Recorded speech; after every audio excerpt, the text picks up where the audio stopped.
In June 1972, a woman appeared in Seda Sinai Hospital in nothing but a white, blood-covered gown. Now this, in itself, should not be too surprising, as people often have accidents nearby and come to the nearest hospital for medical attention. But there are two things that caused people who saw her to vomit and flee in terror. The first being that she wasn't exactly human. She resembled something close to a mannequin, but had the dexterity and fluidity of a normal human being. Her face was as flawless as a mannequin's, devoid of eyebrows and smeared in makeup. There was a kitten clamped in her drawers so unnaturally tight that no teeth could be seen, and the blood was still squirting out over her gown and onto the floor. She then pulled it out of her mouth, tossed it aside, and collapsed.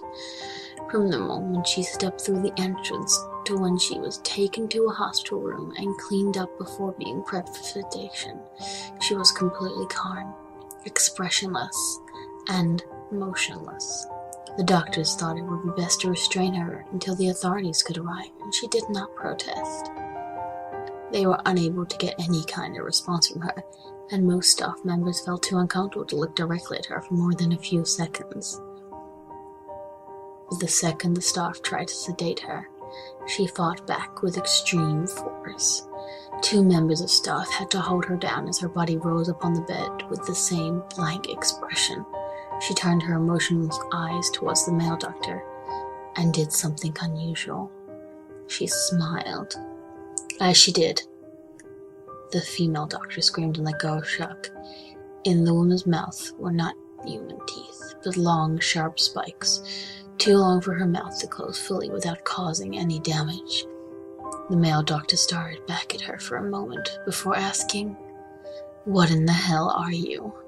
She cracked her neck down to her shoulder to observe him, still smiling. There was a long pause. The security had been alerted and could be heard coming down the hallway. As he heard them approach, she darted forward, sinking her teeth into the front of his throat, ripping out his jugular and letting him fall to the floor. Gasping for air as he choked on his own blood, she stood up and leaned over him, her face coming dangerously close to his as the life faded from his eyes. She leaned close and whispered in his ear, "I am God." The doctor's eyes filled with fear as he watched her calmly walk away to greet the security men. His last ever sight would be watching her feast on them one by one. The female doctor who survived the incident named her the Expressionless. There was never a sighting of her again.